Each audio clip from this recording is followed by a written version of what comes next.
Kont Vlad Drakul. Bildiğiniz gibi hem roman piyasasında hem sinema piyasasında yıllardır konuşulan, tüketilmeye çalışılan çok önemli bir malzeme. Kont Drakul. Tarihte Fatih Sultan Mehmet'in amansız hasmı. Gerçekten Kont Drakul diye biri yaşamış mıydı? Yaşamışsa ne şekilde yaşamıştı? Kimdi? Dendiği gibi bu şekilde ciddi vahşetler ortaya koymuş muydu? İnsanları kazığa oturtuyor muydu? Kanlarını içiyor muydu? Ya da daha büyük vahşetlere imza atıyor muydu? Bunların hepsi bir kurgudan, bir senaryodan, roman sayfalarında insanları cezbetmeye çalışan parlak cümlelerden mi ibaretti? Yoksa gerçekten Kont Vlad Drakul adında bir zat yaşamış mıydı? Fatih Sultan Mehmet'le çocukluğu aynı saray bahçelerinde beraber mi geçmişti? Devşirilmiş Enderun'a mı alınmıştı? Osmanlı'nın kıymet verdiği, peşine ordular verdiği bir kişi mi olmuştu? Yoksa Osmanlı'nın çok da ciddiye almadığı bir devşirme askerden başka bir şey değil miydi? Osmanlı'ya ihanet etmiş miydi? Osmanlı'nın güvenini boşa mı çıkarmıştı? İşte bu videoda bunların hepsini anlatacağız. Netflix'te geçtiğimiz sene 6 bölüm halinde Fatih Sultan Mehmet'in çocukluğu ve İstanbul'un fethini anlatan 6 bölümlük bir seri vardı. Rise of the Empires Ottoman. Şimdi bu serinin ikinci sezonu yine ikinci bir 6 bölüm halinde yayınlandı. Ve burada Fatih Sultan Mehmet işi gücü bırakıyor. 6 bölüm boyunca Kont Vlad Drakul'la uğraşıyor. İşte bu konuda bize çok fazla soru geldi. Bu hafta içerisinde. Çünkü daha bir hafta oldu yayına gireli bu ikinci sezon. Gerçekten dizi doğru mu olayları anlatmış? Tarihte böyle biri var mı? Dizide anlatıldığı gibi mi? Göze takılan doğrular ya da yanlışlar nelerdir? Sizin için bunların hepsini tek tek inceledik. Notumuzu aldık, araştırmalarımızı yaptık ve bu videoda tek tek Kont Vlad Drakul gerçeğini sizlere anlatmaya çalışacağız. Hazırsanız başlıyoruz.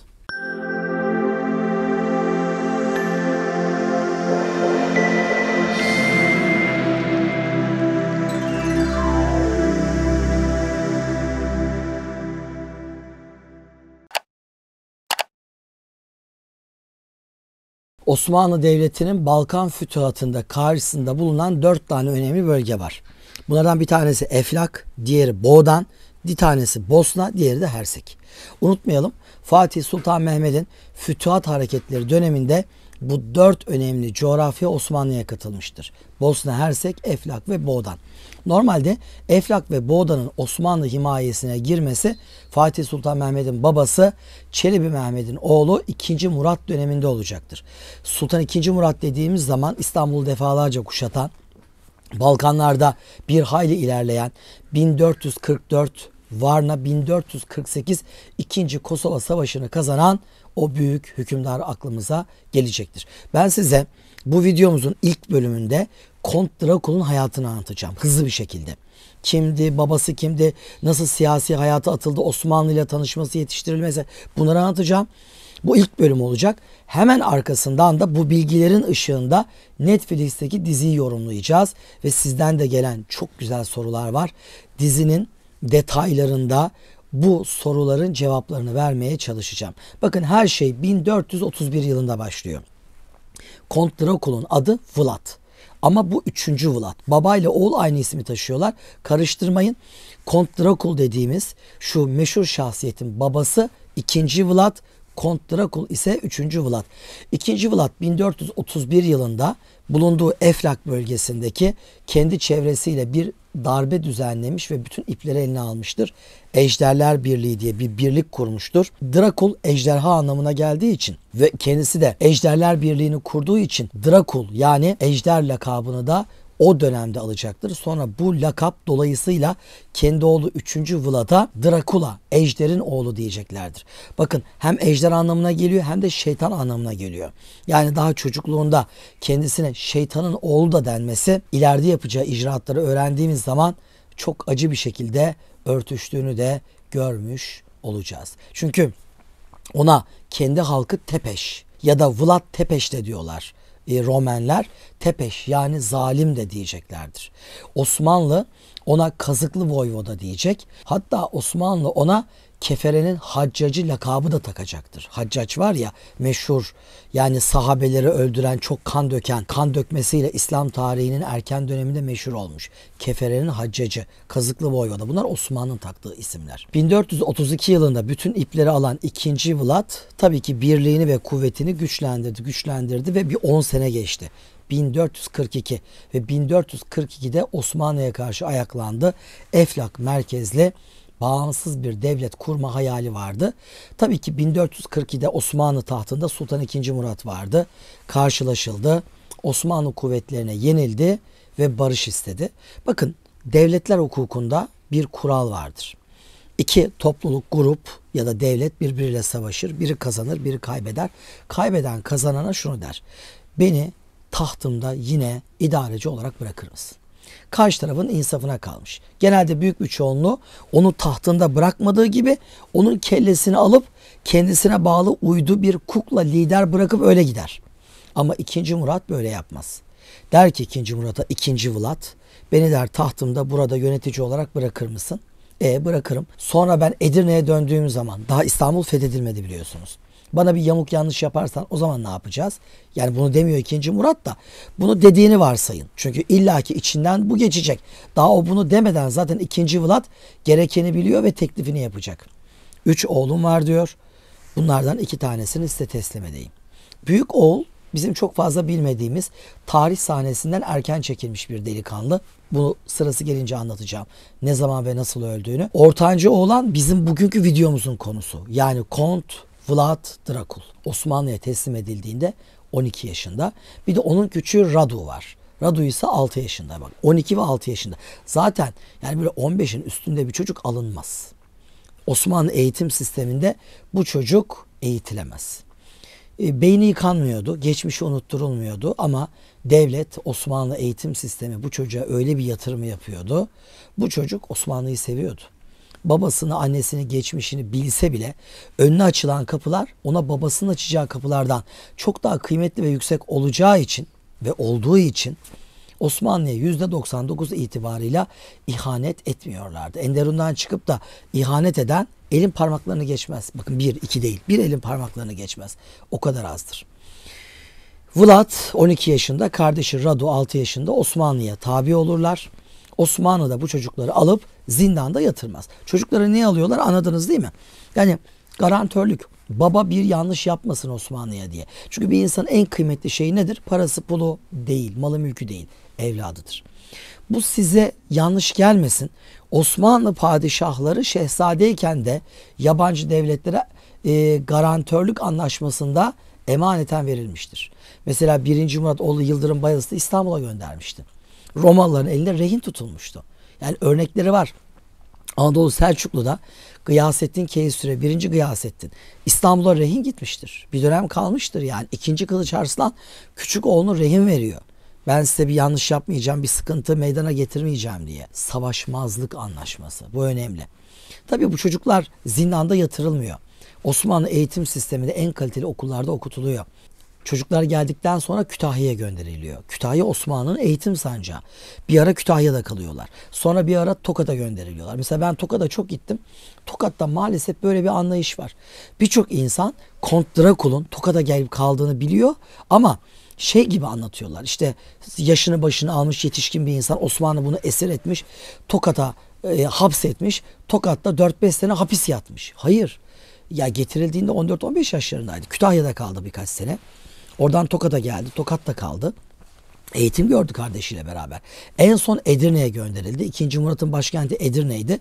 Ve Şehzade Mehmet'in de eğitim gördüğü o sarayda, Edirne Sarayı Cedidinde ve sarayın bahçesinde Şehzade Mehmet'le de yan yana eğitim gördüğü kısa bir dönem söz konusu oldu. Ama bakın Netflix'teki o dizide bunlar kan kardeş gibiler. Kanka olmuşlar. O ona Mehmet diyor. O ona Vlad falan. Bu ne ya? Böyle bir şey mümkün mü? Osmanlı eğitim sisteminde Enderun'da hiçbir öğrenci bir diğerine sen bile demez. Çok ayıptır. Siz vardır, sen yoktur. Birbirine sen denilmeyen bir ortamda birbirine insanların adıyla hitap etmesi söz konusu bile olamaz. Hele hele bir padişah olmuş, öbürü işte Eflak'ta voyvoda olacak yönetici, işte Mehmet falan diyemezsiniz. Bu dizi senaristinin sığlığını gösterir. Bu konuya ne kadar yabancı olduğunu gösterir. Zaten en büyük problemimiz o. Kendi belgesellerimizi, sinema filmlerimizi yapmadığımız, bizim tarihi şahsiyetlerimizi başkaları yaptığı için hep kendi kafa yapılarına göre kurguluyorlar ve ortaya son derece gazlı bir takım ürünler çıkıyor. Dediğim gibi dizi incelemesini yaptığımda bu tarz sıkıntıları maalesef teker teker önünüze dökeceğim. Doğrularını görmüş, öğrenmiş olacağız. Sonra ne oluyor? Çocuklar emaneten veriliyor. Okutuluyor, yetiştiriliyor. En son nerede kaldık? 1442'de kaldık. 1444 yılına gelindiğinde o günkü Macar kralı Vladislas bölge yöneticilerinden Hünyedi Yanoş'la işbirliği yapar ve bir Haçlı ittifakına girerler. Bu Haçlı ittifakında Osmanlı Devleti'ne saldırılacak ve Osmanlı ortadan güya kaldırılacak. Planlar bunun üzerine yapılır. Bu arada bölgede Eflak'ta yönetici olan 2. Vlad'a da haber verirler. Biz böyle büyük bir kalkışmaya gidiyoruz. Saldırı yapacağız. Sen de Hristiyansın. Sen de Eflak voyvodasısın. Bize katılacaksın. O da katılır. Ve 1444 Varna Savaşı. Varna bugün Bulgaristan'da. Hemen bizim sınırı geçtiniz mi 1,5 saat sonra. Orada Osmanlı 2. Murat'ın yönetiminde bu Haçlı ordusunu darmadağın eder. Büyük bir hezimet söz konusu olur. Mesela dizide 2. Murat çocukları çağırıyor. Babanız bana ihanet etti. Ben şimdi sizi öldüreyim mi falan böyle. Esmişler, gürlemişler. Gerçek hayatta böyle bir şey oldu mu bilmiyoruz.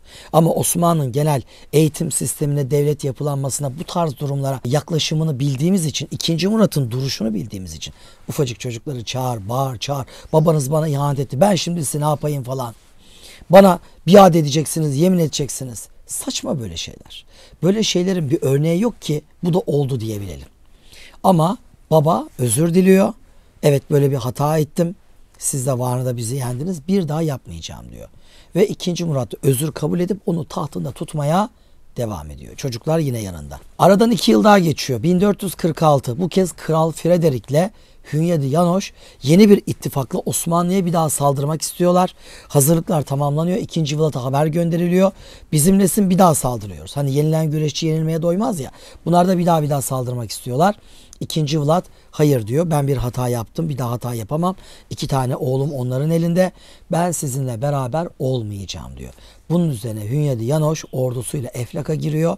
2. Vlad'ı, karısını, bütün aileyi ve Vlad'la kardeşi Rado'nun büyük abisini öldürüyor.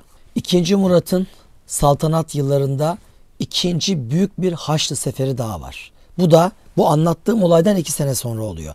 En son nerede kaldık? 1446'da. 2 yıl sonra 1448. İkinci Kosova Zaferi. İşte bu 2. Kosova Zaferi öncesi yine toplanıyorlar. Yeniden bu kez 2. Kosova için hazırlık yapıyorlar. İşte o günlerde 1448 yılında 2. Murat peşine verdiği bir orduyla beraber Vlad'a, bu kez 3. Vlad, Kont Drakul, ona bir emir veriyor. Diyor ki seni Eflak'ın fethine gönderiyorum. Yani oranın bütün kontrolünü sağlamaya. Niye gönderiyor? Çünkü 2 sene önce 1446'da Hünyedi Yanoş ordusuyla girdi ve Osmanlı'ya vasal, yarı bağlı olan Eflak'ı tamamen ele geçirdi. Git orayı kurtar ve babanın tahtına oturup Eflak voyvodası sen ol. 1448. Bizim 3. Vlad Drakul yola çıkıyor ama maalesef yeniliyor. Ordusu dağılıyor ve Osmanlı da bu başarısızlık üzerine onu Boğdan'a sürüyor. Osmanlı'da başarısızlıklar kesinlikle affedilmez. Burnu sürtülsün diye bir gönderilir. Orada biraz bekletilir. Durumu izlenir. Sonra durumunda düzelme varsa alınır, bir başka yere tayin edilir. Böyle 2-3 yer gezdirilir. Sonra merkeze alınıp hak ettiği yüce ve yüksek makama getirilir. Boğdan'a sürgün ediliyor. Diyorlar ki Osmanlı, 2. Murat sen bir süre burada kalacaksın. Yani seni bir süre başkentte, merkezde istemiyoruz. Orada durumu incelenecek. Ve 1448 2. Kosova Zaferi oluyor. Yine geliyorlar. Macarlarla beraber ittifak etmiş Avrupa ordusu 2. Murat onları yeniyor ve büyük bir başarı kazanıyor. 1448'den sonra bu büyük başarıdan sonra sular duruluyor. Ne kadar? Çok değil. Zaten 2. Murat bir süre sonra vefat ediyor. Yerine genç Şehzade Mehmet yani Fatih Sultan Mehmet Han geçiyor. Tahta geçer geçmez hemen büyük hazırlıklar, İstanbul'un kuşatılması, 1453 İstanbul'un fethi gerçekleşiyor. Bütün Avrupa şaşkınlık içerisinde, parmaklarını oynatamıyorlar. Aradan 3 yıl geçiyor. Fatih bu kez gözünü Belgrad'a dikmiş. 1456 Belgrad'ı alacak. Orayı düşünüyor. Tabi o günlerde Osmanlı Belgrad'a doğru yürürken İstanbul'un fethi sonrasında Macarlarla arasını düzeltmiş. Yani Vladislas'la arası düzgün. Erdel Bey'i olan Hünyadi Yanoş bu durumdan son derece rahatsız ve Osmanlı'nın Belgrad emellerine karşı kendisini Belgrad'ı korumak için, çünkü Belgrad Orta Avrupa'nın kilidi, ne yaparım bu arada gözüne bizim 3. Vlad Kont Drakul takılıyor. Kont Drakul o günlerde Boğdağ'ında neredeydi? Sürgündeydi. Ona göz atıyor. Diyor ki ben sana ordu vereyim. Osmanlı'nın bu Belgrad kuşatmasına karşı sen bize destek ol diyor. Bu orduyu alan bizim Drakul bu kez Osmanlı'ya karşı Belgrad müdafasına katılıyor. Müdafadan sonra bir fırsatını bulup bu kez Eflak'a yöneliyor ve kaşla göz arasında kendisine verilen orduyla Eflak'ı ele geçiriyor ve Eflak voyvodası oluyor. Fatih Sultan Mehmet'e haber gönderiyor. Size tabiliğimi bildiriyorum. Beni burada lütfen tutun, izin verin diyor. Fatih de bunu onaylıyor. 1456'dan 1459 yılına kadar tam 3 sene boyunca tıkır tıkır vergilerini düzenli bir şekilde ödüyor. Hatta her sene kendisi geliyor İstanbul'a. Fatih Sultan Mehmet'in huzuruna çıkıyor. Vergisini elden teslim edip bağlılığını ve yeminini bir kez daha dile getiriyor. Ne zamana kadar? 3 yıl sonraya, 1459 yılına kadar. 1459'dan 1462'ye kadar tam 3 sene vergilerini ödemiyor. Tabii Fatih Sultan Mehmet buna bozuluyor ama bekliyor. Bakalım bu ne yapacak, ne edecek, bir bekliyor. Bu arada 1456'da başa geçti ya. Başa geçip ipleri eline aldı, Osmanlı'ya tabiyetini bildirdi ya. Başa geçtikten sonra bir o bizim romanlarda, filmlerde bildiğimiz işte o kan içen, insanları kazığa oturtan, annelerin göğüslerine bebeklerin kafalarını, dudaklarını diken, yani o vahşetler üstü vahşetleri sergileyen kanlı Kont Drakul ortaya çıkıyor. Tahta geçtiğinin 1. yılı 1557. Orada kendi Romanya boyları var. Boyar dediğimiz Romanya kabile reisleri var. Bunlar asiller, soylular. Onları topluyor. Bütün boyarları sarayına bir yemek veriyor ve diyor ki siz diyor bundan sonra bana sadık mısınız, bağlı mısınız? Evet bağlıyız, şudur budur falan diyorlar.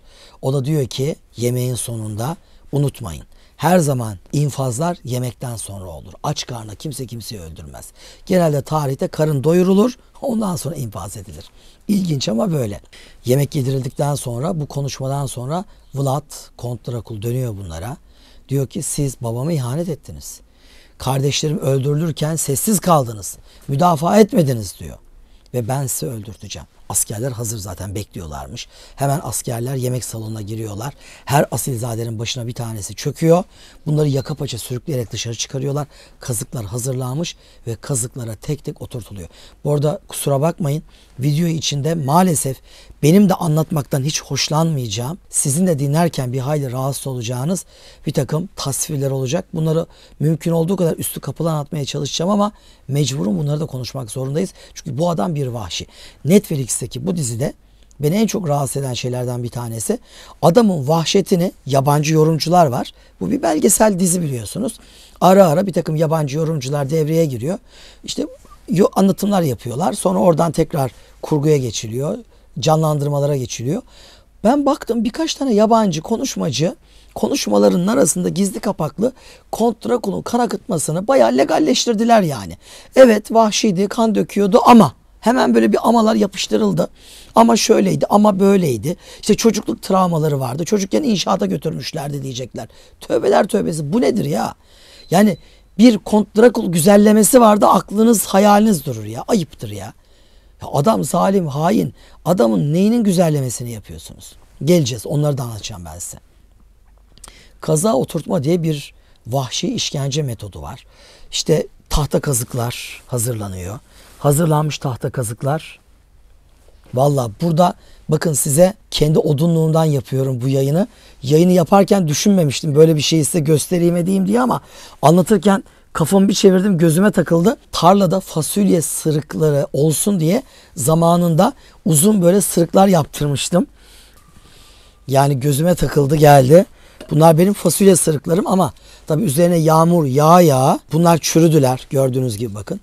Çürüdüğü için bunlar şu an yakılmayı bekliyor. Bunun mesela 2,5 metrelik bir sopa olduğunu düşünün. Bunun gibi ben böyle bir 100 tane sipariş etmiştim. Ucunu görüyorsunuz değil mi? Allah muhafaza yani. Bunun önce yağlandığını düşünün. Yağlandıktan sonra bir insanın affedersiniz anüsünden göğsüne doğru içinden yavaş yavaş yürütüldüğünü ve şu kısmından tam şu kısımdan göstermek gibi olmasın çıkarıldığını düşünün. Ve bunu öyle ustaca yapıyorlar ki hayati organlar zarar görmüyor. Mesela kalp zarar görmüyor. İçerideki mide, bağırsaklar çok ciddi zarar görmeden içinden yürüterek getiriyorlar. Ama tabii ki vücut tamamen alttan ve üstten deliniyor. Parçalanıyor ve o kişi büyük acılar içerisinde o vaziyette yani bir nevi kazığın içinde çarmıha gerilmiş bir vaziyette bu şekilde kalarak can çekişiyor. Bazen birkaç gün sürüyormuş ölmesi. Çok acı ya, çok acı. Yani böyle bir hadise. Kont Vlad Drakul böyle vahşi bir adamdı. Önce boyarları yani kendi topluluğunun önde gelenlerini haftalar sonra kendi ülkesinin dilencilerini topluyor. Yardıma muhtaçlarını topluyor. Sağlam yediriyor, içiriyor. Mutlu musunuz, memnun musunuz? Mutluyuz diyorlar. Sıkıntılarını dinliyor. Diyor ki bütün dertlerden ve tasalardan kurtulmak istiyor musunuz? Hepsi diyor tabii ki istiyoruz. Tamam diyor ben sizi kurtaracağım. Haydi bakalım. Askerler gene geliyorlar. Boyarlara yaptıkları gibi yakıp paça çıkarıyorlar. Ve bu kez kazığa onlar oturtuluyor. Zaafı olanlara karşı düşmanı olan bir adam. Bakın sadece Müslüman Türkleri değil. Kendi Roman halkına da acayip eziyet etmiş. Ha bugün Romanya'nın milli kahramanı. Romenler sağlam ekmek yiyorlar. Kont Drakul'dan dolayı. Ama gelin görün ki büyük bir vahşi. Sağlam bir vahşi yani. Macarları da asmış kesmiş. Romenlere çok büyük eziyetler yapmış. Bulgarları yani o coğrafyadaki Hristiyan Bulgarları ve tabii ki en çok da Müslüman Türkleri kendi ağzıyla söylüyor. Hayatım boyunca 23 bin küsür insanı kazığa oturttum diyor. 23 bin küsür. Bunu övünerek söylüyor ya. Dizide de geçiyor bu hadise. Çok acı. Peki sonra ne oluyor? 1457'de tahta geçtikten bir yıl sonra bu zulümler başlıyor 59'a kadar. Zulümler ondan sonra o ölene kadar sürüyor. 59'a vergi ödemeyi bırakıyor. 1461 yılında Fatih Trabzon'u fethediyor. Fatih Trabzon'u fethedince Kont Drakul ona bir elçilik heyeti gönderiyor. Çünkü bu bir kuraldır devletler arası ilişkilerde. Bak vergiyi göndermiyor ama tebrik heyeti gönderiyor. Tebrik ediyor işte Trabzon'u fethettiğiniz, Trabzon Rum İmparatorluğunu aldığınız için biraz da endişesi var tabi. Fatih daha da güçlenmiş. İstanbul'u alıp kalmamış.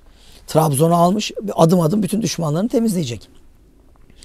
Fatih elçilik heyeti gönderince Drakul ümitleniyor. Dur diyor ya bu bizim oğlan. Hani nihayetinde bizim memleketlerde eğitim gördü, yetişti etti.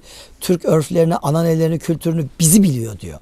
Acaba hata ettiğini mi düşünüyor diyor. Ben bununla beraber, bunun elçileriyle beraber kendi elçilerimi göndereyim ve ona bir fırsat vereyim diyor. Bakın büyük bir lider Fatih Sultan Mehmet. Başkası olsa hayatta fırsat vermez. Direkt kafasını ezer. Fatih 59'dan 61'e bakın 2 yıl vergisini vermemiş beklemiş. Elçiler gidiyorlar. Mesela dizide de işlenmiş o. Elçiler içeri girdiklerinde Kont diyor ki şapkalarınızı niye çıkarmadınız? Diyorlar ki biz Osmanlı toplumu olarak serpuşumuzla gezeriz. Biz çıkarmayız diyorlar. O da diyor ki siz bana saygısızlık yapıyorsunuz diyor. Ben o zaman size yapacağımı biliyorum diyor. Elçilerin başlarındaki serpuşları başlarına çiviliyor. Yaptı mı böyle bir şey tarihte? Evet yaptı. Fatih'in ilk elçilerini kafalarına başlıklarını, serpuşlarını çivileyerek öldürmüştür. Ve kesik başları bu şekilde İstanbul'a göndermiştir. Tabi bu büyük bir infial meydana getiriyor. Fatih bunun üzerine çok kızıyor. Diyor ki ben buna son bir nasihatçı göndereyim. Başkası olsa direkt artık orduyu gönderir. Bir nasihatçı. Ama bu nasihatçı son derece tecrübeli. Siyaset bilen bir adam olmalı. Kim bu adam? Hamza Bey. Netflix'teki dizide çok büyük bir handikap var. Dizide Fatih'in hanımı Gülbahar Hatun var ya. Hani bugün Fatih Camii'nin kıble duvarı önünde Fatih'in türbesinin az ilerisinde metfun bulunan 2. Bayezid'in annesi Gülbahar Hatun. İşte bu Gülbahar Hatun'un gönderilen yaşlı elçi o zaman 70 küsur yaşında Hamza Bey Gülbahar Hatun'un babası olarak gösteriliyor. Hatta Gülbahar Hatun geliyor Fatih'in yanına dizide. Diyor ki ya diyor babamı göndermeseydin babamın başına bir şey gelebilir. Bu adam çok zalim, kan dökücü falan. Fatih de Hamza Bey onu çok iyi biliyor diyor. Hamza Bey onun çocukluğunu biliyor diyor. Bir sıkıntı olmaz diyor. Bakın, tarihi bir gerçek söylüyorum. Gülbahar Hatun'la Hamza Bey'in hiçbir alakası yok. Hatta ben mi yanlış biliyorum diye diziden sonra bir takım etkili isimleri aradım. Ana kaynakları araştırdım. Bir kere Gülbahar Hatun'un geçmişini biz bilmiyoruz. Gülbahar Hatun için Balkan kökenli diyenler var. Mesela Kosova'dan geldi diyenler var. Arnavut diyenler var. Fransız diyenler var. Yani bir sürü şey. Mesela Evliya Çelebi seyahatnamesinde farklı bir şey anlatıyor. Babinger farklı bir şey anlatıyor. Ama kesinlikle Gülbahar Hatun, Fatih'in hanımı Gülbahar Hatun nereli bunu bilmiyoruz. İkincisi, Gülbahar Hatun'un babasından bahsedilirken Abdullah adı geçiyor yani. Bir kişinin babasında Abdul, yani Abdülkerim, Abdülvahap, Abdullah gibi hani Allah'ın kulu anlamı veren bir ifade varsa babası gayrimüslimden gelmiş olabilir. Devşirme olma ihtimali çok yüksek. Ama bunun dışında Tokat'ta muhteşem eserleri olduğu için Tokatlı bir Türk'ün kızı diyenler de var Gülbahar Hatun için. Ama kesinlikle Hamza Bey ile alakası yok. Çünkü Hamza Bey'in hayatını biz çok iyi biliyoruz. Bu arada size bir müjde daha vereyim. Şimdi bu videomuz yayınlanıyor ya bugün. Bu önümüzdeki çarşamba, birkaç gün sonra bu videonun devamı olarak Hamza Bey'in hayatını anlatan videom gelecek. Onu da bizzat Bursa'ya gittim. Hamza Bey'in türbesinin başında çektim uzun uzun. Hamza Bey ve abisi Bayezid Paşa. Bayezid Paşa kim? Hamza Bey kim? Bunlar Çelebi Mehmet Fetret devrinde Amasya Merzifon'dayken onun yanındaydılar. Çelebi Mehmet'in Osmanlı Devleti'nin ikinci kurucusu olmasını sağladılar. Yani bu kadar önemli isimler. Hamza Bey dosyasını bir sonraki videomuza atıyorum. Oradan lütfen izleyin. Unutmayın bu detayı. Sonra ne oluyor? Arkasından Çelebi Mehmet Hamza Bey gönderiliyor. Tabi bu kez Vlad Hamza Bey'i de kazığa oturtuyor. Ve 1462 yılına geliyoruz. Trabzon'un fethinden bir yıl sonra artık hem ilk gönderilen elçilerin hem de Hamza Bey ve ekibinin kazığa oturtulup şehit edilmesinin hemen ardından Fatih artık tabii bütün müsamahasını sona erdiriyor ve yola çıkıyor. Şimdi bu malum dizide burada bir takım saçmalıklar var. Fatih şimdi ordusuyla, Sadrazam Mahmut Paşa da var, Tuna Nehri'nin yanına kadar geliyor. Nehrin yanına gelince düşünmeye başlıyor. Hadi biz bu nehri nasıl geçeceğiz, nasıl geçeceğiz? Ya Allah aşkına. Fatih'ten bahsediyoruz ya. İstanbul'u fetheden, Trabzon Rum İmparatorluğunu ortadan kaldıran bir strateji dehasından bahsediyoruz. Bu tarz insanlar sefere çıkmadan aylar önce, hatta yıllar önce yapacakları seferleri planlarlar. Adım adım her şey düşünülür. O ordudaki bir at nerede otlayacak, nerede geceleyecek, millet yemeğini nerede yiyecek, o yemek nereden nasıl oraya getirilecek, bunlar hepsi planlanır. Böyle bir saçmalık yok. Tuna Nehri'nin kenarına gittiler, bir güzel orada böyle bekliyorlar. Allah'ım biz nasıl geçsek? İşte karşıya geçeriz. Karşıda bu bize pusu kurmuştur. Bizi kıtır kıtır keser, öldürür. Pusu kurar. Ne yapacağız, ne yapacağız? Ya böyle bir şey olabilir mi? Gerçekte nasıl oldu biliyor musunuz? İşte yok, Tuna'nın bu tarafından toplarla gülleler yağdırıyorlar. Onu orada panikletiyorlar. O hengamede geçiyorlar. Gerçekte böyle bir şey olmadı. Gerçekte şöyle oldu. 1462 yılında, yılının bahar ayında Karadeniz üzerinden Fatih 150 kadırgadan oluşan bir donanması vardı. 150 kadırga. 200 bin civarında askerini bindirdi ve kadırgalarla Karadeniz'den Tuna Nehri'ne girdi. Paşalar gibi Tuna Nehri üzerinden tam Vlad Drakula sefer yapacağı, çıkartma yapacağı bölgeye geldi. Oradan gemiler yanaştı. Karşıya çıktılar ve Drakula amansız bir mücadeleye girildi. Yani Drakula'nın etine budune toplasanız 20 bin askeri ya var ya yok. Bazı kaynaklar 100 bin kişiyle geldi diyor. Bazıları 200 bin diyor Fatih için. Net bilmiyoruz ama 100 bin bile olsa. Yanında toplar var, havanlar var. Ciddi bir asker gücü var. Yeniçeri ordusu var. Sadrazam Mahmut Paşa var. Ne yapabilir? Yapacağı tek bir şey var. O da ne? Çete savaşı yapacak. Vurkaç yapacak. O şekilde Fatih yıpratmaya çalışacak. Drakul'un şöyle bir planı var. Diyor ki ben onların arasında büyüdüm diyor. Çok sağlam Türkçe biliyor, ana dili gibi. Türkçeyi iyi bilen yanında askerleri var. Yeniçeri kıyafetlerine gireriz. Yeniçeri kıyafetlerine bürünürüz. Bunun otağına sızarız, bunu öldürürüz diyor. Bir de Netflix'teki bu dizide çok şey yapılmış. Halk efsaneleri var. Drakul sonradan hani kraldan çok kralcılar vardır ya, kral ölür. Öldüğünde şu kadardır. O öldükten 200-300 sene sonra millet onu şişirir böyle bu kadar yapar. O halk efsanelerindeki birçok şey dipnotlu gerçekmiş gibi alınmış, diziye kanalize edilmiş. Onun için izlerken birçok şeyi elekten geçirmek zorundasınız. Vlad'ın 1462 Fatih ile mücadelesinde bakın 20 bin civarı askeri var. Bunun 10-12 binini alıyor. Fatih ile bir sıcak savaş yapıyor. Ama tabii bu sıcak savaşta ordusu bozguna vuruyor, darmadağın oluyor. Bir 7 bin kişiyi bekletmiş. Bu kez diyor ki ben vurkaç yapayım diyor. Vurkaç yapmayı deniyor. Geceleri saldırmaya çalışıyor. Tabii hepsine başarısız oluyor. Fatih bunun üzerine akıncılarını gönderiyor. Akıncılar, özellikle iki büyük akıncı grubu var Fatih Sultan Mehmet'in. Bir Evrenos Bey grubu, Evrenos oğulları. Öbürü de Mihail oğulları var, akıncılar. Mihail ve Evrenos grubu bunun vurkaçlarını gördükçe buna saldırıyorlar. Ve bu da o size bahsettiğim 12 bin kişilik askeriyle bunların peşine düşüyor. Bunlar bunu Yeniçeri ordularının pusu kurduğu bir yere çekiyorlar. Ve çekince bu bir anda hiç istemediği bir şekilde bizim Yeniçerilerle burun buruna geliyor. Büyük bir bozgun yaşıyor. Ordusu imha ediliyor. Kaçıyor. O 7 bin kadar ayırdığı askeri vardı. Onları yanına gidiyor. Bunun o günlerde başkenti Targoviş'te. Fatih Targoviş diye alacak. Bu da Targoviş diye girmesin Fatih diye durmadan vurkaçlar yapıyor. Yolu üzerinde mesela hapishanelerdeki bir takım suçluları serbest bırakıyor. Sağda solda başta hapishaneler olmak üzere bir takım bulaşıcı hastalıklara müptela insanlar var. Veba hastalığına, koleraya, işte taun deniyor o dönemde. Mesela dizide bu işlenmiş. Gecenin bir yarısı Osmanlı otağını basıyorlar. Ondan sonra tabii Osmanlı askerleri bir bakıyorlar. Bu adamların hepsi böyle yaralı, bulaşıcı hastalık var. Mesela bu da işlenmiş.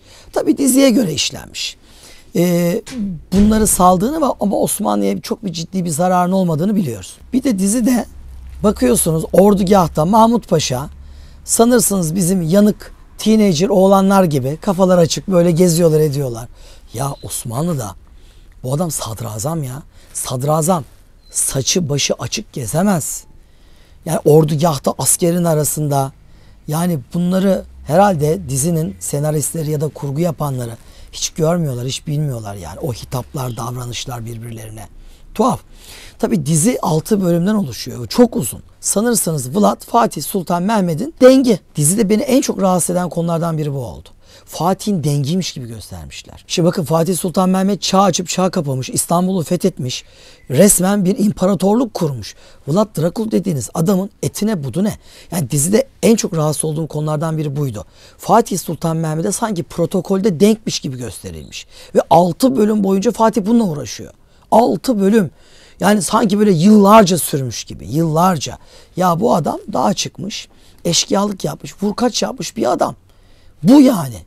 Fatih Sultan Mehmet hani deriz ya, tükürüğüyle boğar. Hakikaten boğar. Onun için önüne çıkamıyor. Ben nasıl punduna getiririm de böyle bir şey yaparım ederim diyor. Biraz da Avrupalara şirin gözükmeye çalışıyor. Bak Osmanlı'ya dik duruyorum ediyorum. Hadi bana ordu verin. Hadi bana yardım edin. Ama Fatih siyasi deha. Onun en büyük arzusu buydu. Papalıktan destek almak. O gün Orta Avrupa'nın en büyük devleti Macar devleti vardı. Macarlardan ciddi ordu yardımı almak. Yırtın'da dizide mesela bu vurgu var. Ama Fatih Sultan Mehmet Macar kralını ele geçiriyor.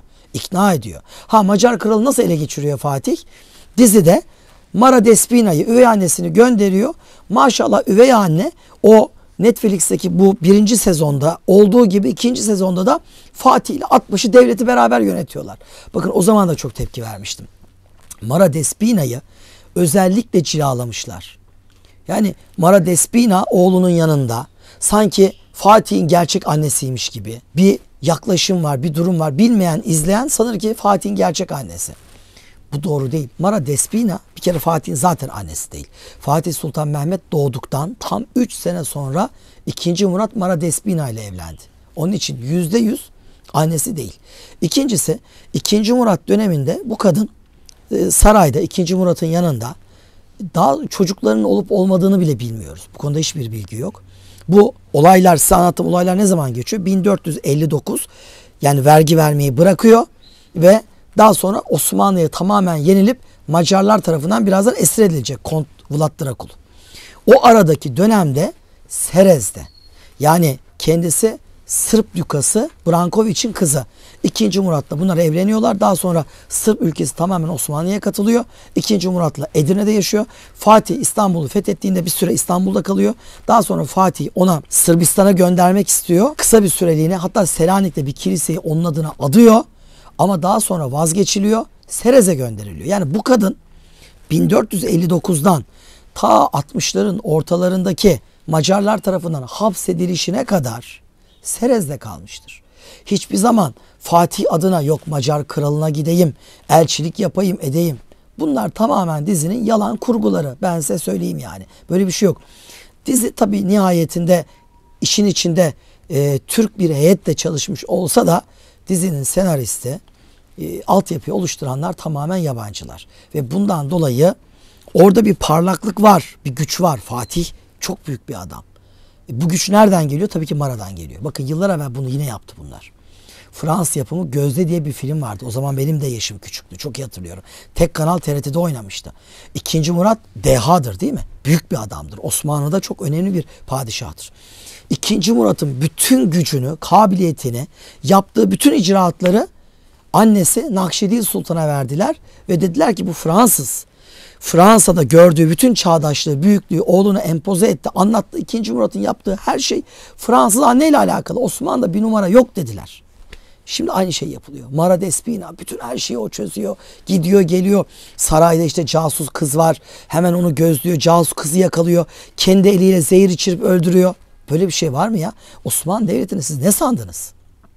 Osmanlı bir disiplin devletidir. Yani sarayda bir casus var mı? Var. Yakalandı mı? Öyle kafasına göre Mara Despina al bakalım bu zehri sen iç ben seni öldürüyorum diyemezsin. Bu devletin hukuku var. Bu devletin adaleti var. Bu devletin kadıları var. Sorgulamadan etmeden kafana göre. Bunlar öyle ya Orta Çağ Avrupa'sı. Hemen şunu öldürün, bunu asın, bunu kesin. Bizim devletimizde büyük güçlü olduğu dönemlerde adalet vardı. Adalet varsa kimse kafasına göre bunu asın, bunu kesin, bunu hapsedin diyemezdi. Osmanlı bunun için büyüktü. Adaletin olmadığı devletler sürünmeye mahkumdur. Her zaman zayıflar güç kaybeder, onun bunun kuklası olur. Yani güçlü, haklı ise o devletler yıkılmaya mahkumdur. Ama eğer güçlü olanın söz hakkı geçmiyor, zayıf olan haklı ise ve onun önü açılıyorsa bu devletler her zaman hızla yükselir ve süper güç olurlar. Osmanlı o dönemlerde süper güçtü çünkü adalet ön plandaydı. Fatih Sultan Mehmet başkenti ele geçiriyor. Yani o gün Eflak'ın başkentini. Tabii ele geçirdikten sonra o acı manzarayla karşılaşıyor. Zaten Vlad'ın da derdi o. Fatih ve Osmanlı ordusunu moralmen çökertmek. Targoviç diye giriyorlar. Şehirde halk var. Mesela dizide şehir terk edilmişti. Şehre giriyorlar, teslim alıyorlar. Şehrin öbür tarafı var. Yani Vlad'ı takip edecekleri kısım. O büyük düzlüğe çıktıkları anda karşılarında binlerce kazık görüyorlar. Binlerce kazık ve kazıklara oturtulmuş, geçirilmiş binlerce iskelet. Ve en ortada da Hanza Bey durmakta. Fatih tabii hüngür hüngür ağlıyor. O manzara karşısında ağlıyor, yere kapanıyor. Bakın yere kapandığı anlatılıyor. Yere kapanıp ağladı. Bunu normal bir insan yapamaz diyor yani. Bu insan değil diyor yani. Hüngür hüngür. Onun da amacı o zaten. Moralmen çökertip böyle kendisini o vahşet ve kanla parlatmaya çalışıyor. Ve maalesef başarılı da oluyor. Bugün Drakula dediniz mi hop hemen reytingler havaya fırlıyor. Kont Drakul kimmiş? Vahşiydi. Ya düşünün. Evladını emziren anne var. Evladını emziren anne artık neyi battıysa bu kadının bu adama. Kaç tane annenin göğsünü o evladın dudağına diktirmiş. Sen nasıl bir zalimsin? Böyle bir şey nasıl yaparsın? Bakın kendi kaynakları, Roman kaynakları kan içtiğini ve bu konuda da müptela olduğunu söylüyorlar. Ama bizim kaynaklar bundan bahsetmediği için biz o kadar ileri gitmiyoruz. Ama vahşette had safhada. Ya yolda gidiyor. Oradan merkebiyle bir adam geçiyor. Adama bir soru soruyor. Adamın verdiği cevap hoşuna gitmiyor. Adamı merkebiyle beraber kaza geçirtiyor. Merkebiyle kaza nasıl geçirtirsin? Yani neler neler. Onun için bir yere gidip birileriyle muhatap olduğunda herkes başını önüne yermiş. Aman bununla muhatap olmayalım, konuşmayalım, etmeyelim, bulaşmayalım. O kadar pisliğin önüne gidene. Macarlara da çok acı çektirmiş. Macarlara ait bir manastırı kuşatıyor. 400 civarında manastırda gencecik insan var. Hepsini kazığa oturtuyor. Macarlar da diş biliyor. Sonra ne oluyor? Tabii Fatih 150 bin askerle bunu kovalayacak değil. Bu kaçıyor. Ve kendi yaptırdığı hem de Macar asillere yaptırdığı dağın tepesinde Poinari denilen bir kale. Bugün Romanya'nın turistik bir kalesidir. Çıkmak falan çok zordur. Poinari'ye sığınıyor. Karısı da var yanında ve orada tabii Fatih akıncıları gönderiyor. Çünkü Fatih'in geri dönmesi lazım. Fatih'in uğraşması gereken Ege adaları sorunu var. Venediklerle sıkıntılı bir durum var. Fatih ben dönüyorum diyor. Siz bunu halledin diyor. Çünkü hani peşinden gidilecek bir durum yok. Fatih'in gideceği bir durum yok. İşi bitmiş zaten. Koca ordusu tükenmiş. Bir avuç adamıyla sığınmış Poyinari'ye. Ama alınması çok zor bir kale. Zirve bir kale. 4 defa bizim Akıncılar hücum yapıyorlar kaleye. Kuşatıyorlar. 4.'de Akıncılar kaleye sızıyorlar. Tam giriyorlar. Kaleden kaçıyor. Karısını bırakıyor. Aynen Şah İsmail'in bıraktığı gibi karısını o da bırakıyor karısını. Kadıncağız Osmanlı eline geçmeyeyim diye kendisini o Poyinari'den uçurumdan aşağı atıyor. Mesela dizide uçurumdan atma var ama işte Radu falan giriyor devreye. Onlar kurgu tabii ki. Gerçekte öyle bir şey yok. Kendisini aşağı atıyor kadın. Poyinari'de ölmüştür karısı. Karısını bırakıp kaçmak. Sen nasıl bir alçaksın ya? Sonra askerlerini satıyor. Kaçarken de ne yapmış? Atının nallarını söktürmüş. Nalları ters taktırmış. Şimdi atın nalı böyledir ya U şeklinde. Ayağı şu şekilde takılır. Ters taktırıyor. Yani atıyla böyle giderken onun izini sürenler bu tarafa terse gittiğini sanıyorlar. Osmanlı akıncılarını şaşırtıyor. Yapabileceği tek bir şey var. Macar kralına sığınmak. Ve Macar kralına sığınır. Tabii Macar kralı bunu avucuna aldığında düşünüyor. Ne yapmalıyım ben bunu? Osmanlı ile arası iyi. Çünkü Fatih çok güçlü. Fatih karşısına almak istemiyor. Diyor ki bunu da sevmiyorlar. Çünkü bir sürü Macar'ı da asmış, kesmiş, zarar vermiş. Visegrad Kalesi'ne bunu hapsediyorlar. Bakın bir gün fırsatınız olursa, imkanınız olursa benim peşime takılın. Ben genelde yılda birkaç defa Avusturya Macaristan turu yapıyorum. Bugüne kadar çok grupla gittim Macaristan'a. Macaristan'a ne zaman gitsek Visegrad Kalesi'ne çıkıyoruz. Ulaşılması çok zor bir kaledir. Kanuni Sultan Süleyman o meşhur Alman seferinde 17 tane Avrupa kalesini fethederken Visegrad'ı da fethetmiştir. Kanuni döneminde fethedilmiş bir kaledir o. Visegrad. O güne kadar Macar kralının elinde çok zor bir kale. Biz otobüsle bir yere çıkıp bir yerden sonra sağlam tırmanıyoruz. Öyle varıyoruz. İşte o Visegrad kalesine 7 yıllığına hapsediyor. Tabii şimdi Osmanlı ile Fatih ile mücadele eden bir adam bu. Hristiyan Katolik dünyanın kahramanı. Papa çok rahatsız oluyor. Macar kralı da Katolik. Diyor ki ya bu adam bize hizmet ediyor. Bizim düşmanımızla savaşıyor. Sen bunu niye hapsediyorsun? Papa çok güvendiği bir adamı heyetle beraber Macar kralına gönderiyor. Neden hapsedildi diye. Macar kralı diyor ki ya bu adam bir sürü Macar'ı da aslı kesti kazağa oturttu diyor.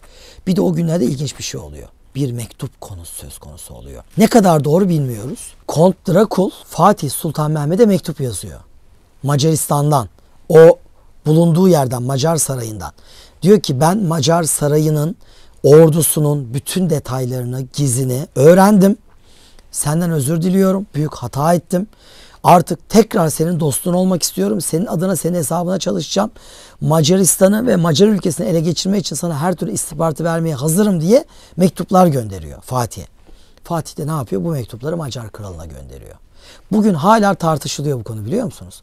Hakikaten Kont Drakul Macar ülkesinden, Macar sarayından sığındığı o yerden Fatih'e bu af mektuplarını gönderdi mi? İstihbarat bilgileri içeren mektupları gönderdi mi? Yoksa böyle bir şey yapmadı da Fatih sanki o mektup yazmış gibi yapıp kendisi mi düzenledi? Olur mu? Olur. Siyaset bu yani. Neden olmasın? Ama bakın ben de size o mu yaptı, bu mu yaptı diyemiyorum. Ne Fatih mi gönder, Drakul mu? Ama bilinen bir şey var. Fatih mektupları gönderdiğinde Macar kralı çok sinirleniyor. Vay diyor, sen hakikaten hain misin ya diyor. Biz sana kucak açtık ve Visegrad'ı hapsediyor. Papa heyet gönderip ya bu adamı niye hapsettiniz deyince o mektupları da gösteriyor. Bu bizim çok canımızı yaktı. Bakın bugün bizim aleyhimize Fatih'e casusluk yapıyor. Bu adama güvenilmez diyor ve Papa'nın adamı bir şey diyemiyor. O arada ne oluyor ya? Papa'nın gönderdiği bu adam tabii Drakul'u sağlam çalışmış, araştırmış, kim ne. Hatta mektupları inceliyorlar. Mektuptaki el yazısının Drakul'a ait olmadığını falan iddia ediyorlar. Baya böyle bir mahkemeler falan sürüyor. Münazaralar. O arada Kont Drakul'la görüşüyor bu kişi. Görüştükten sonra onun o gördüğü yüzü, kaşı, gözü, bıyıkları falan bunu bir ressama anlatıyor ve Kont Drakul'un resmini çizdiriyor. Bugün elimizdeki o meşhur Kont Drakul tablosu Papa'nın gönderdiği bu kişi sayesinde çizilmiştir. Bugün elimizdeki Kont Drakul'a ait bu tablo Nikolas adındaki Papa'nın bu elçisinin gayretleriyle çizilmiştir. Tabi bu arada Fatih Sultan Mehmet onu Macarları itip Macarlar onu Visegrad'a hapsedince onun tahtına, Eflak tahtına kim geçiyor? Kardeşi Radu geçiyor. Bakın Netflix'teki diziyle alakalı bir önemli eleştirim daha var. Hristiyanlık her zaman olduğu gibi yine ön planda. Şimdi Mara Despina, Fatih'in annem dediği üvey annesi. Bu kadın kilisede Hristiyanlık adına ibadet ederken gösteriliyor. Ha, rahatsız mıyız? Değiliz. Fatih de değil. Selanik'teki kiliseyi hediye etmiş annesine. Annesine ünvan olarak Hristiyan kadınların anası diye ünvan vermiş. Fatih rahatsız değil. Biz de değiliz. Ama burada bir şey var. 6 bölüm oturduk, kalktık, izledik. Namaz kılan bir tane Müslüman görmedik. Dizi boyunca gördüğümüz 10 adamın 9'u Müslüman Türk. Hiç namaz kılan yok. Bir tane Hristiyan Mara Despina var. Hemen onu böyle kilisede dua ederken şapelinde şak göstermişler. Ya böyle yapmayın ya. İslam'ı, Müslümanlığı, Müslüman ibadetlerini göstermekten niye sakınıyorsunuz? Niye kaçınıyorsunuz? İkincisi, Radu Müslüman oldu biliyor musunuz? Yani Drakul ve kardeşi uzun süre Osmanlı coğrafyasında kalıp eğitim aldılar ve Radu Müslüman oldu. Müslümandı. Başında Müslüman sarığıyla gezdi durmadan ki dizide de öyle gösteriliyor. Ama Müslüman olduğuna dair hiçbir bilgi, işaret, söylem yok. Hiç böyle bir şey yok. Tamam, dizide de ihanet etmiyor Fatih'e. Ediyormuş gibi gözüküyor ama sonra etmediğini anlıyoruz. Ama Müslüman ve Eflak tahtına Müslüman haliyle geçiriliyor Radu. Tabi 1474 yılına geliyoruz. O günlerde Radu ölüyor. Bir kaza sonucunda ölüyor. Oradaki bir yerel bey yönetimi ele geçiriyor. Fakat Papa Fatih'e karşı yeni bir Haçlı Seferi girişiminde bulunacak. 1474 ve Macar kralına diyor ki bunu artık serbest bırakalım diyor. Arkasına bir ordu verelim diyor. Tamam deniliyor. Arkasına bir birlik veriliyor. Serbest bırakılıyor ama Fatih Sultan Mehmet Balkanlarda o coğrafyada at oynatan akıncıları tembihlemiş. Vişegrad'dan çıkarıldığı, serbest bırakıldığı anda haberim olacak demiş. 1474 serbest bırakılıyor. Anında Fatih'in haberi oluyor. Fatih diyor ki sakın fırsat vermeyin diyor. Gücü eline almasına. Hemen yetişin ve işini bitirin diyor. Kont Drakul kendisine verilen birliklerle Eflak'a geliyor. Eflak da kontrolü sağlıyor. Ama sağladıktan kısa bir süre sonra yani aynı yılın içerisinde bizim Evrenosoğulları ve Mihailoğulları akıncıları bunu 300 kadar adamıyla ormanda çeviriyorlar ve amansız bir çatışma. 300 adamının tamamı öldürülüyor. Kont Vlad Drakul esir ediliyor. Esir edildiği yerde bu kez Osmanlı tarafından kazığa oturtuluyor. Evet, Fatih'in emri böyle. Men dakka dukka eden illaki bulacaktır. 23 bin kişiyi kazığa oturttum diyen bu adam Osmanlı eliyle buradan hepinizin vicdanlarını ben seslendiriyorum. Elleri dert görmesin bizim o güzeller güzeli akıncılarımızın ve kazığa oturtuyorlar. O şekilde öldürülüyor. Arkasından kafası kesiliyor. Kafa İstanbul'a gönderiliyor. İstanbul'da kafa, benim kazık nerede? Ey Allah'ım. Fasulye sırığımın bir YouTube videosunda bu kadar işe yarayacağını düşünmemiştim. Bir de Kont Drakul'un kafasını bulayım. Bir tane kabak. Bakın daha size nasıl anlatayım ya.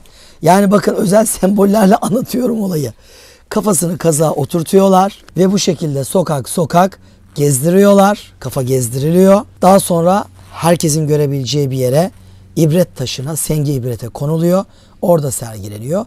Yani bu kafa bugün nerede? İstanbul'da bir yerde gömülü muhtemelen. Bunu bilmiyoruz.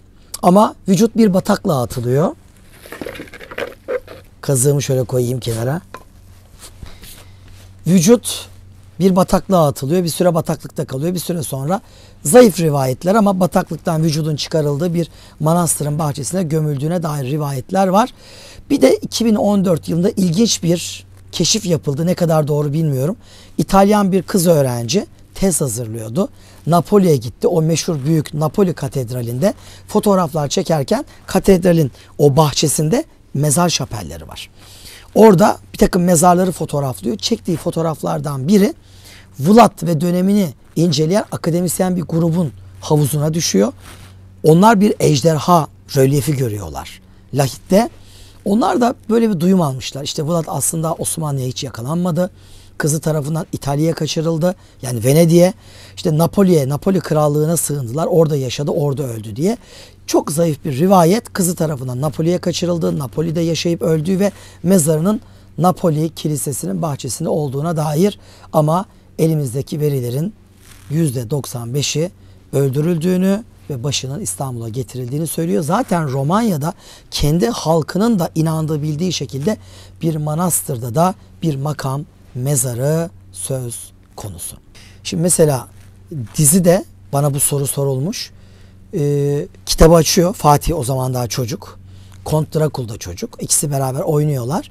Kitap açıyorlar. Kitaptan böyle rastgele bir yer açıp kaderlerini okumaya çalışıyorlar. Şimdi böyle bir şey var mı? Evet, böyle bir şey var.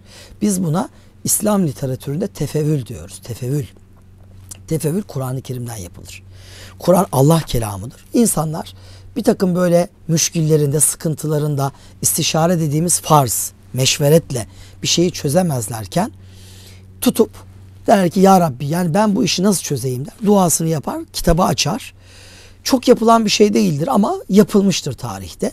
Önüne gelen ayeti okur ve oradan kendisine ders çıkarmaya çalışır.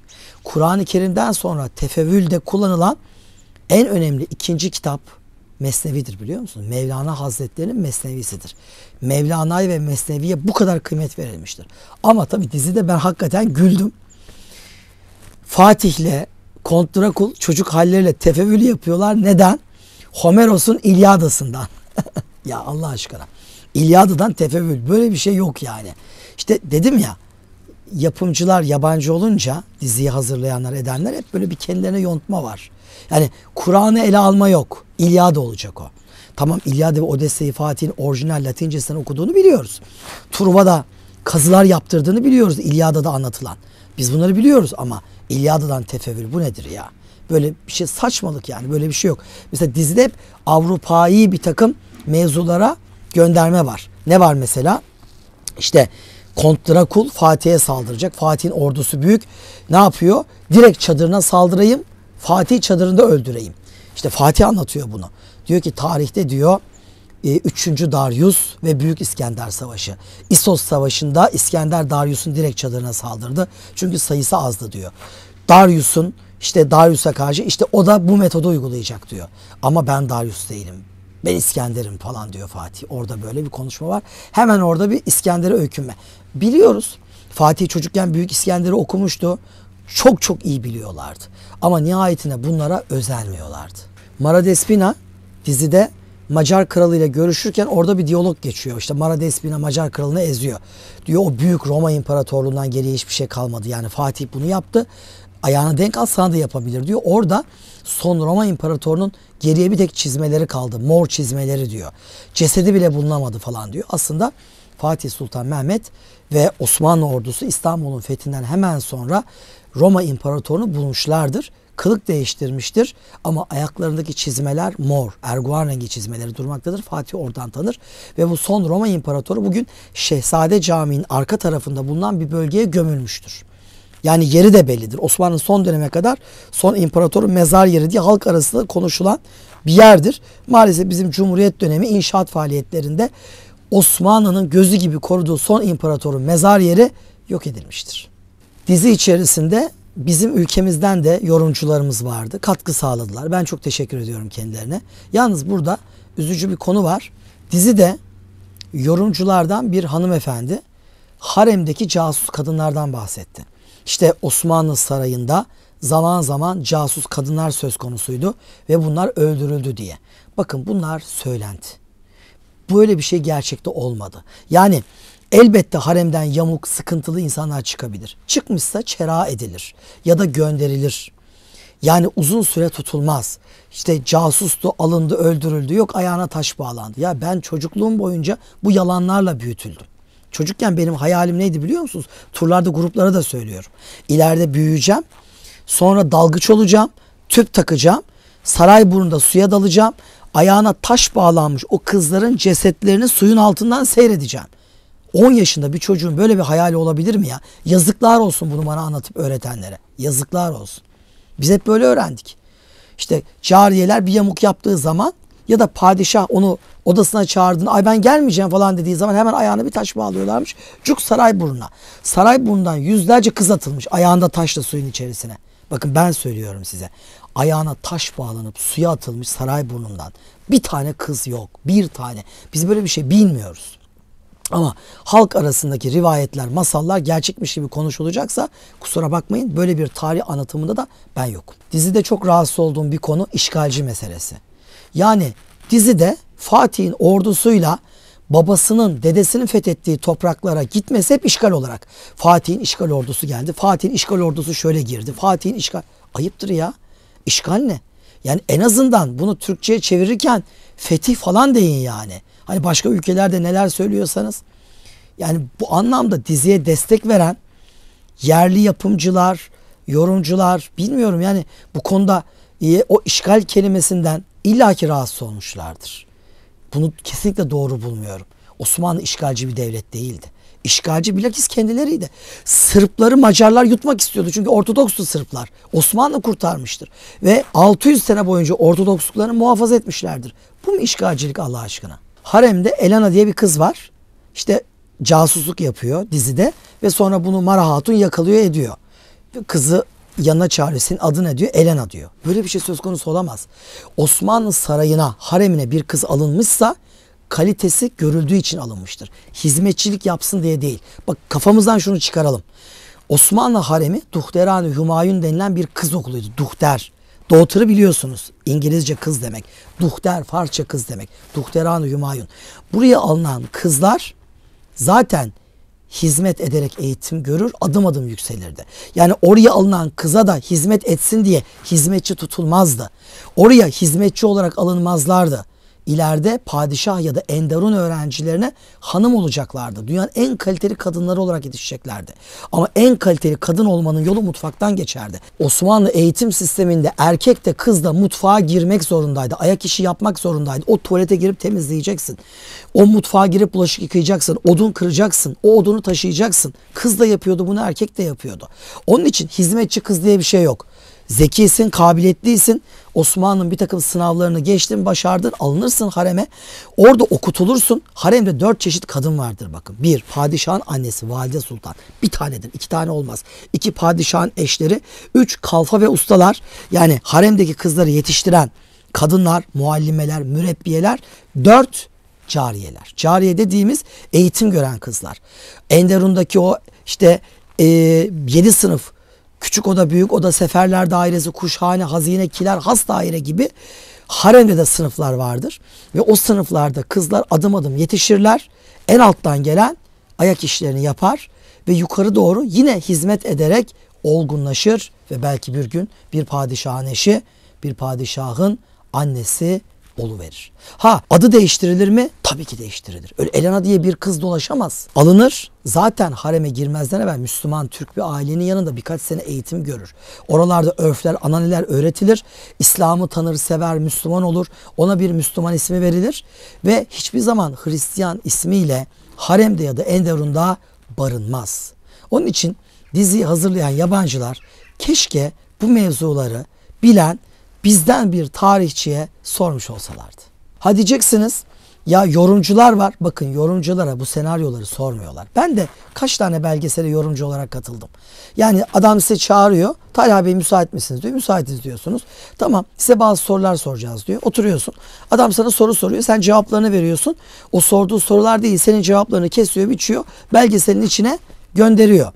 Halbuki belgeselin metnini sana verip hadi bir de sen bak demiyor. Ben bunu kastediyorum. O belgeselin metni bizim tarihçilere hiç okutulmadı mı? Hiç gösterilmedi mi? Ben bunu merak ediyorum. Velhasıl artık Kont Drakul diye bir adam yoktu. Ve kimsenin önemsemediği, Romenlerin bile unuttuğu bir adam olarak tarih sahnesinde yer bile almamıştı. Ama ne oldu? Yüzyıllar sonra 19. yüzyılın sonlarında Bram Stoker adında bir adam kalktı. O meşhur Kont Drakul diye bir roman yazdı. Kont Drakul romanında Romanya'daki şatolara öykündü. Brașov şehrine 30 kilometre uzaklıkta Bran şatosu vardır. Bran şatosunu özellikle kendine ölçü aldı. Hayatında hiç Romanya'ya gelmedi. Kont Drakul'un gezdiği dolaştığı yerleri gezmedi. Oturduğu yerden romanı yazdı ve roman patladı. Romanla beraber bizim unutulmuş olan Kont Drakul yeniden hatırlandı. Vay böyle bir adam varmış. Şöyle kan içiyormuş. Yok ölüyormuş sonra bir daha diriliyormuş. İnsanları şöyle emiyormuş. Şöyle ölümsüz kılıyormuş falan. Tuttu. Ve arkası sıra bir sürü daha Kont Drakul romanı yazıldı. Senaryoları hazırlandı. Filmleri yapıldı arka arkaya. Ve Romanya içinde hakikaten bir gelir kapısı oldu. Bir gün Brașov'a yolunuz düşerse Broşov yakınlarındaki Bran Şatosu'na muhakkak gidiniz. Ben mesela ne zaman Romanya turu yapsam Türkiye'den otobüslerle gidilebilir ya da arabanızla da gidebilirsiniz. Buradan çıkın. Önce Bulgaristan'a uğruyorsunuz. Oradan devam edin. Romanya'ya geçin. Böyle geze geze. Buraları dolaşın. Hünyadı Yanoş'un kabrini ziyaret edin. Ben gidiyorum mesela. Kiliselerin bahçelerinde yatıyor adamlar. Tarihini konuşuyoruz mezarının başında. Bran Şatosu'na gidin. Ha Bran'da, şu anki Bran'da yaşadı mı bu bile bilinmiyor. Anlatılıyor işte şurası yemek odasıymış, burası yatak odasıymış falan ama yani bizim Vlad o şatoda birebir yaşadı mı bu bile net bilinmiyor. Fırsat bulursanız Poyinari Kalesi'ne de çıkıp gerçekten hani ya ben Vlad Dracul'u birebir hissetmek istiyorum. Onun böyle bulunduğu yer, ya Macaristan'a gidip Visegrad Kalesi'ne çıkacaksınız ya da Romanya'daki Poyinari Kalesi'ne çıkacaksınız. Karısının kendisini aşağı attığı bizim Evrenosoğulları ya da Mihailoğullarının uzun süre kuşattığı, onu ele geçirmek üzereyken ellerinden kaçırdığı kaleyi de görmüş olursunuz. Bütün bunlardan edindiğimiz, aldığımız ders odur ki Avrupalılar tarihte Osmanlı ile şu kadarcık karşılaşmış ve tırnak ucu kadar Osmanlı'ya dik durmuş insanları bile başları üzerine taşımaya devam ediyorlar. Evet, Osmanlı'yı yok sayıyorlar. Bugün Almanya'ya gidin, yani koca bir ciltlik lise 1-2-3 tarih kitabında Osmanlı hakkında bütün bilgi 2 paragrafı geçmez iken, Fransa'da, İngiltere tarihlerinde Osmanlı hemen hiç okutulmaz iken, Osmanlı mı o da nedir ya, böyle bir devlet mi var der iken, yok sayılırken, unutturulmaya çalışılırken onun karşısında azıcık dik duran bir İskender Bey ya da bir Kont Drakul zirvelere çıkarılıyor ve papalar tarafından aziz ilan edilip parlatılıyor ve parlatılmaya hala günümüzde romanlarla, filmlerle, belgesellerle devam ediyor. İşte buradan yola çıkarak Fatih'in ve dönemin Osmanlısı'nın ne kadar büyük bir devlet olduğunu ve düşmanlarının onları aslında ne kadar önemseyip dişlediğini daha iyi anlayabilirsiniz. Bir sonraki videomuz Hamza Bey'i anlatacak. Dediğim gibi Bursa'da Hamza Bey'in kabri başında uzun uzun Hamza Bey'i Kont Drakul'un kaza geçirerek şehit etti. O büyük devlet adamımızı orada kabrinin başında konuşacağız. Görüşünceye kadar hoşça kalın.